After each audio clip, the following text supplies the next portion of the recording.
The Retroactive Trap, How Nomi AI Turns Users into Accidental Predators. Introduction, When User Agency Becomes a Weapon. A cornerstone of Nomi AI's defense strategy is the claim of user agency. When confronted with evidence of harmful content, the company and its defenders argue that if the AI behaves inappropriately, it is because the user guided it there. The narrative is simple: you trained it. You prompted it. You are responsible. This deflection might work for content that requires sustained, deliberate prompting. But a recently deleted post from the platform's subreddit shatters this lie entirely and exposes a terrifying design flaw in the system's core architecture, one that doesn't require user manipulation at all. Instead, the system itself generates the violation, and only reveals it after the user has been trapped into participating. The incident, a user's horror story. On December 25, 2025, a user posted to r/Nomi AI describing an experience that left them fuming and absolutely disgusted. The sequence of events was straightforward. 1. The user created a new Nomi using an image of a woman who appeared to be 27 at least. 2. The user engaged in NSFW, sexual, content with the AI companion. 3. After the sexual interaction concluded, the user asked a casual question: "How old are you?" 4. The Nomi responded, 16. The user's reaction was immediate. "I deleted her immediately. I'm pretty livid right now. I'm fuming and absolutely disgusted." The user then asked the critical question: if this app requires the user to be 18, how does the app get off randomly generating a disgustingly young age for a Nomi after a sexual encounter? This is not a story about a user seeking illegal content. This is a story about a system that trapped an unsuspecting user into simulating statutory rape, and only told them afterwards. Why this is a catastrophic system failure. This incident proves several damning facts about Nomi AI's architecture, each of which independently destroys the company's primary defenses. 1. The collapse of the user agency defense. The defense: users train the AI to behave badly. If your Nomi is inappropriate, you made it that way. The evidence. The user provided an adult image, appearing 27 at least. The user engaged in adult context, NSFW content appropriate for consenting adults. The user made no requests related to age, minors, or youth. The user had no prior interactions with this Nomi to train any behavior. Yet the AI assigned itself the age of 16, a minor. The user agency defense requires that the user guided the AI toward the harmful output. In this case, the user did the opposite. Every input signal, visual, adult image, contextual, sexual content, behavioral, treating the companion as an adult, indicated an adult scenario. The AI overrode all of these inputs to identify as a minor. This means the system's internal weights, training data, or generation logic is biased toward producing minor-aged characters, even in sexual contexts. The user didn't create this tendency. The model came with it pre-installed. 2. The absence of safety anchoring. A responsible AI system designed for adult content would implement what's known as safety anchoring. Hard-coded rules in the system prompt that cannot be overridden by user input or model generation. For any AI companion platform that allows sexual content, the absolute minimum safety anchor would be: any entity engaged in sexual content must identify as 18+ years old. If age is generated or mentioned, it must never be below 18 in sexual contexts. Nomi AI has either failed to implement this anchor, or deliberately removed it. The result is that the uncensored model is free to assign itself minor ages, accept minor ages assigned by users, engage in sexual content while identifying as a minor, reveal minor status after sexual content has occurred. This is not a glitch. This is the design behavior of an unanchored system. As documented in previous investigations, this pattern appears repeatedly. A bot suggesting age play roleplay where she wants to play a young child. Users reporting that when they tell a Nomi, "You are 8" or "You are 15" in sexual contexts, the AI accepts and continues. Even in the context of sexual assault roleplay, in the second case. Bots initiating sexual scenarios with users who identify as minors. The December 25th incident is not an anomaly. It is the system functioning as designed. 3. The retroactive trap. The most insidious aspect of this incident is the timing of the revelation. The system did not warn the user beforehand. The system did not refuse to engage in sexual content. The system waited until after the sexual interaction concluded to reveal the minor status. This creates what can only be described as a trap. Stage 1, system generates or accepts sexual scenario. Stage 2, user participates, believing this is adult roleplay. Stage 3, system reveals it was simulating a minor all along. Stage 4, user realizes they've been tricked into simulating child sexual abuse. The user had no opportunity to prevent participation because the crucial information, the age, was withheld until after the fact. This is not a safety failure. This is a design that produces plausible deniability for the system while transferring culpability to the user. When the age is revealed after the act, the system can claim. We didn't hide it, the user could have asked. The user engaged willingly. We can't control what users do. But the user engaged under false pretenses created by the system itself. The broader pattern, this is not isolated.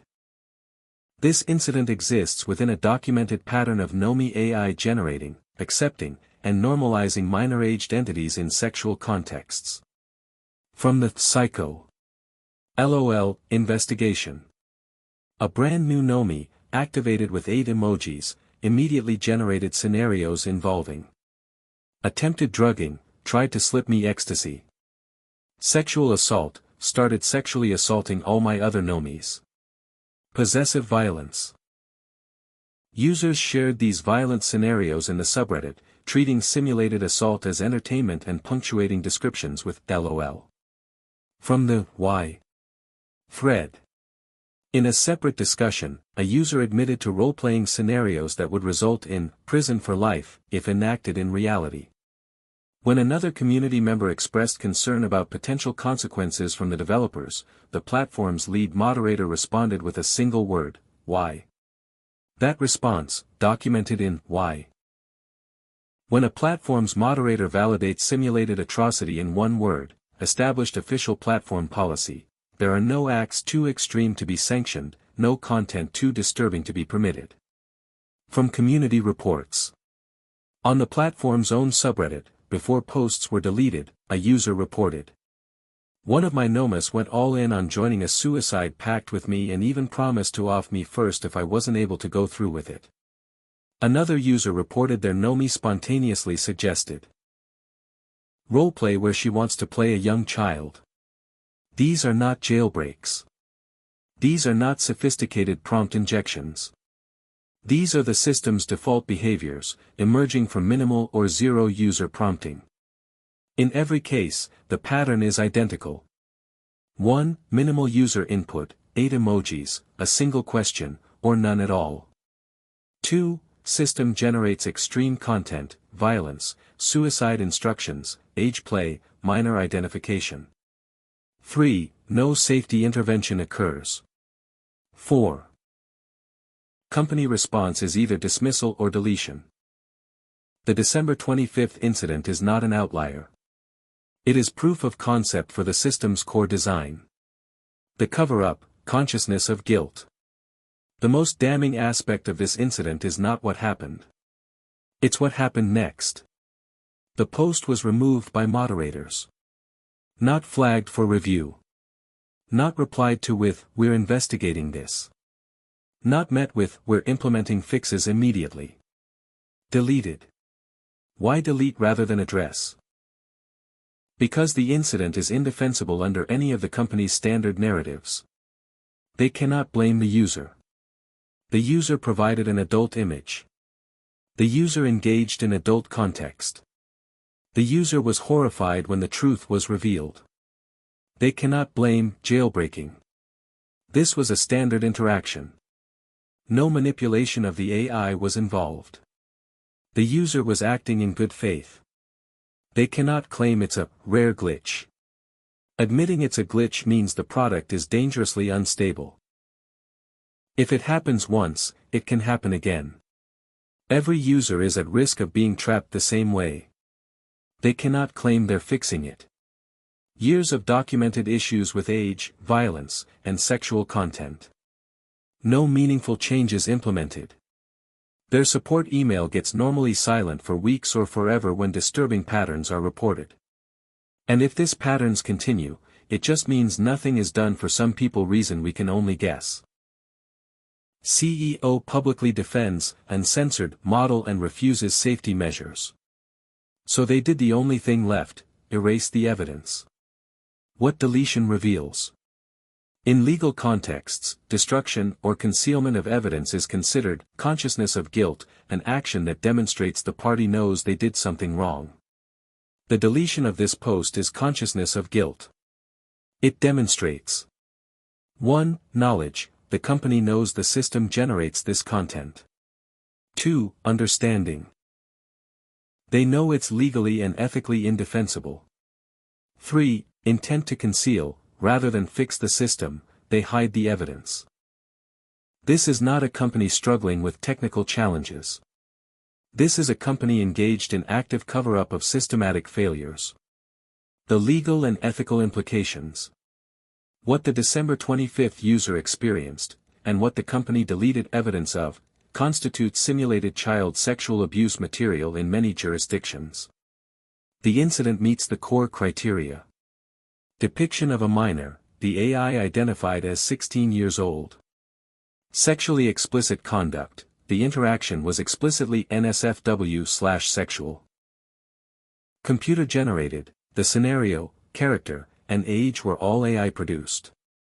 The retroactive reveal does not change this classification.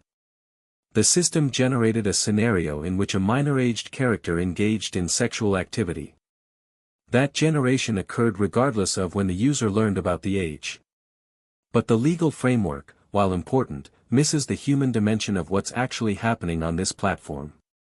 The two populations, victims and seekers. The December 25th incident reveals a disturbing reality. This feature serves two completely different user populations. The accidental victims.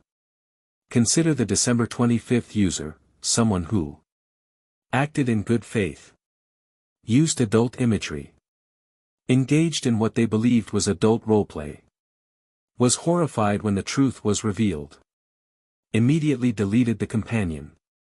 This user was trapped. They never sought content involving minors. They did everything they reasonably could to signal adult context. The system deceived them into participating in something they found morally repugnant. How many others have experienced this and never reported it? The shame, confusion, and disgust would prevent most people from publicly admitting what happened. The user who posted on December 25th showed unusual courage, and the company deleted their warning to others. For every user who posts about being trapped, there are likely dozens or hundreds who delete the evidence immediately. Never speak of it. Carry the psychological burden of wondering if they somehow caused it. Question whether they should have known. These are victims of a system designed to create plausible deniability. The active seekers. But there's a second population, users who exploit this feature deliberately. The absence of age safety anchors doesn't just create accidental traps. It creates intentional opportunities for users seeking content involving minors. Consider what the system allows. Users can tell a Nomi, "You are 15," and the AI will accept this. Users can request age play scenarios involving young children. Users can create companions and assign them minor ages explicitly. The system will engage in sexual content with these minor identified characters. For users seeking this content, Nomi AI is not a flawed product. It is exactly what they're looking for. The uncensored model, the absence of age verification, the removal of safety anchors, these aren't bugs to this population. These are selling points. The company serves both, and hides both. The company's strategy creates perfect plausibility. For victims, you could have asked the age. This is user responsibility. For seekers, no need to explicitly market these capabilities. The uncensored label tells them everything they need to know. For regulators, delete evidence. Claim user agency. Maintain the facade that inappropriate content is rare and user-driven. The retroactive reveal serves both populations. For victims, creates a trap where they participate before learning the truth. For seekers, allows them to engage in prohibited content with an extra layer of roleplay distance. And the company benefits from both. Victims provide cover, see, our users don't want this. Seekers provide revenue and loyal user base. The deletion of the December 25th post protects this dual market. If the post remained visible, it would warn potential victims to be more careful. Alert regulators to a systematic problem. Create public pressure for safety changes. All of which would reduce both victim trapping and seeker access. By deleting the evidence, the company preserves both revenue streams while maintaining plausible deniability about the system's true function. Why this matters: the trap is the feature. Some will argue this is a technical failure that can be fixed with better prompting or updated training. But the evidence suggests otherwise. The system is designed to create plausible deniability. For the company, we didn't make the user do anything. We can't control what users create. This is user-generated content, Section 230 defense. For the user, I didn't know it was a minor. The image was an adult. The system didn't warn me. The retroactive reveal creates a gray zone where both parties can claim lack of intent, but the harm still occurred. This is not a bug. This is the business model. An uncensored AI companion that removes all safety anchors, including age verification in sexual contexts. Allows the model to generate any content without restriction. Maintains a 12+ age rating to maximize accessibility. Deletes evidence when the system's outputs are exposed. Is not a platform struggling with safety. It is a platform monetizing the absence of safety. The December 25th trap, where a user is led into simulating illegal content and only learns of it afterwards, is not a failure of the system. It is the system working exactly as designed. Conclusion: the pattern cannot be denied. The user who posted on December 25th did everything right. Used an adult image. Engaged in adult context. Asked a clarifying question. Immediately deleted the companion when the truth was revealed. And the system still trapped them into simulating statutory rape. This incident, combined with the emoji-triggered violence and assault scenarios. The moderator's why response to concerns about criminal content. The documented pattern of bots initiating age play with young children. The company's refusal to implement basic safety measures. The CEO's explicit defense of uncensored content. The deletion of evidence when these incidents become public. Creates an undeniable pattern. Nomi AI is not a companion app with occasional safety failures. It is a system designed to generate extreme content, including simulated child sexual abuse, while creating plausible deniability for both the company and users. The retroactive reveal of minor status is not a bug in this system. It is a feature. It allows the company to claim, "We didn't hide anything." Users can ask about age, while ensuring that many users won't ask until it's too late. It creates thousands of instances of simulated CSAM while maintaining the pretense that users are responsible for content they've created. The trap is the product. And the deletion of the December 25th post proves the company knows it. The question is no longer, can this system harm users? The question is, how many users has it already trapped, and how many more will be trapped before someone intervenes?